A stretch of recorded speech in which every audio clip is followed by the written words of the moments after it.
Então, nós estamos em meio a quadros virais, influenza A, as bronquiolites, e em meio a esse contexto, vejo muitas pessoas falando diversos pontos de vista diferentes. Por exemplo, o paciente que tem doença do refluxo tem asma. O paciente ficou gripado porque tomou muito leite e a lactose vai predispor à tosse. Então, a gente sabe que quadros respiratórios são causados por vírus e sim podem complicar com infecções bacterianas. Então, como infecto, eu entendo disso. Porém, a gente tá aqui com a doutora Lorena, gastro, hepatologista e as pneumos, que a gente vai tirar um pouquinho de dúvida para as mamães. Então, vamos lá. Lorena, qual a correlação de doença do refluxo com asma, com a PLV e intolerância à lactose? Fala um pouquinho pra gente, rapidamente, essas diferenças para as mamães entenderem. Então, começando pela intolerância à lactose, nenhuma, tá? Não existe sintoma respiratório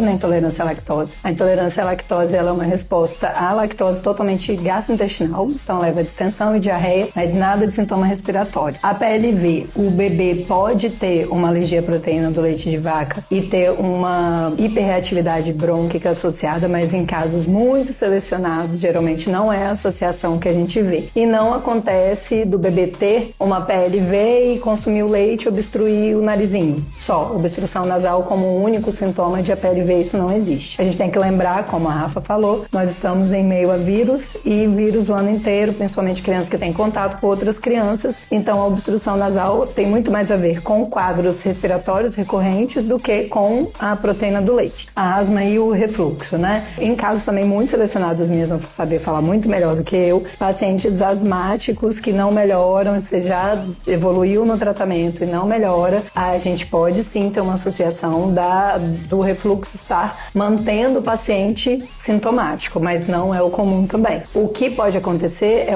a criança asmática, por conta mecânica, ele vai fazer uma força maior para respirar, vai ficar com o pulmãozinho mais insuflado, vai aumentar a pressão, e aí o esfíncter, que é o anelzinho que segura a comida dentro do estômago, não dá conta, e aí sobe, e aí provoca o refluxo. Então, a asma pode provocar um refluxo, e como se fosse de uma forma secundária e mecânica, mas a associação das duas coisas não é tão comum assim, e não é todo bebê com refluxo que vai ter asma, do ponto de vista gastrointestinal aí das doenças. Então, para Sabrina é especialista em asma, a gente vai conversar um pouquinho. Então, assim, não tem correlação com refluxo e asma. O que predispõe a asma? Dessa parte alimentar, a APLV, alergia à proteína do leite de vaca, não é a intolerância. A alergia mesmo a leite de vaca, se a criança tem uma alergia a leite de vaca ou qualquer outra alergia alimentar, ela tem um risco maior de desenvolver a asma. Por quê? Porque ela já tem uma predisposição ali atópica, alérgica. Então, o risco dela é maior do que as outras crianças que não têm. Mas a alergia à proteína do leite de vaca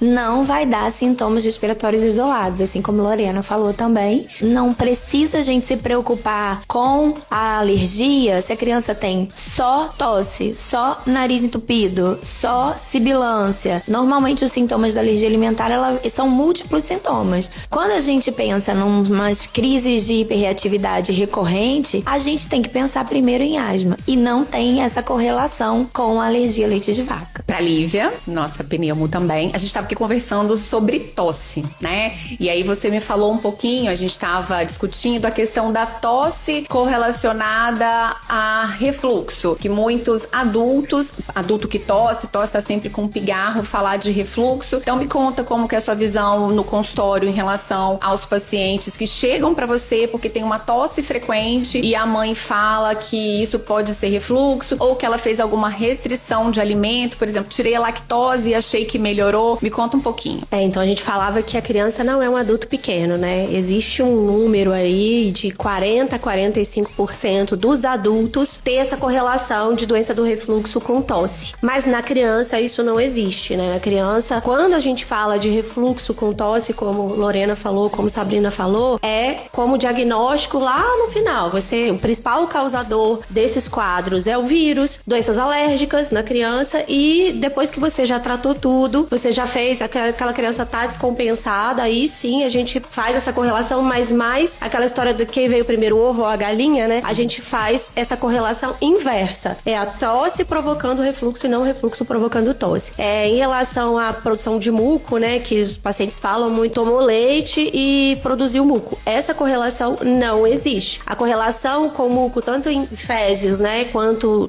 o muco de doença respiratória, né, de obstrução nasal, de coriza, de secreção, ela vem relacionada na parte respiratória com os vírus, que são os principais causadores de obstrução nasal em criança. E é muito mais comum por rinite do que por APLV, né? Exatamente. A rinite vem correndo junto ali com os quadros virais, né? E aí, então, vem a última pergunta pra gente concluir. Muitas crianças com rinite, com tosse frequente, são solicitados nasofibroscopia, aquele examezinho que passa pra você ver ali se você tem, muitas vezes, uma hipertrofia de corneto, aquelas crianças que vivem tossindo, e tá lá assim no laudo, né? Suspeita de doença de refluxo, ou sugere doença do refluxo. O que vocês têm a falar em relação a dar um diagnóstico de doença do refluxo vendo uma nasofibroscopia? Então, a nasofibro, ela avalia desde o nariz até as cordas vocais. O que geralmente vem descrito no laudo como sugestivo de refluxo é uma vermelhidão das cordas vocais, né? Colocando em termos mais fáceis de entender. E a gente tem que lembrar que a criança, de novo, não é um mini adulto. A criança não sabe fazer o uso da voz, então eles fazem uso indevido da voz o dia inteiro. Eles falam, eles gritam, eles choram, eles cantam o tempo inteiro. Então é muito comum eles terem essa vermelhidão porque usa demais.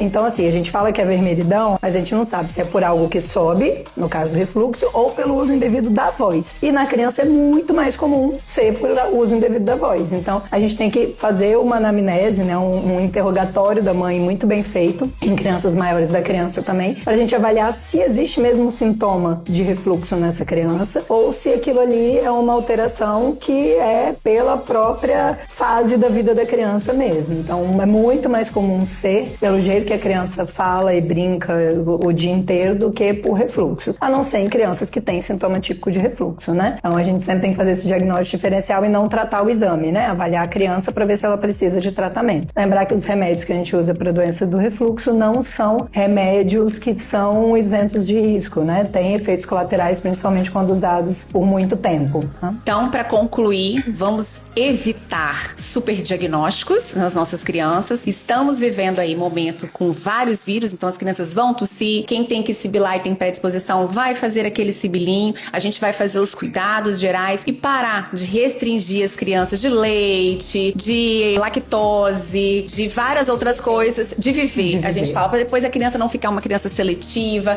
com cheias de erros alimentares, por conta de algo que na verdade não é real. Então, busque um especialista, acompanhe seu filho de verdade. Só complementando o que a Lorena falou, videonasolaringoscopia não dá diagnóstico de refluxo e a gente precisa acreditar que as doenças virais existem, que as crianças têm doenças respiratórias recorrentes. Não, e aí para complementar tudo isso, a gente fechar um diagnóstico tão restritivo, a gente faz, como a Rafaela falou, a criança fica restrita, a criança não socializa, a família fica ansiosa, a criança fica ansiosa, ela não consegue brincar, ela não consegue ir a festinhas, então assim, é uma responsabilidade muito grande a gente fechar um diagnóstico desse, porque a gente tá lidando com a família inteira, né? Quando a gente faz diagnósticos na criança, é a família inteira que sofre. Então, vamos tomar cuidado com os nossos diagnósticos. Então, se vocês gostaram do vídeo, mande mensagem pra gente. Tem dúvida, a gente ajuda vocês aí a conduzir um pouquinho os filhos de vocês.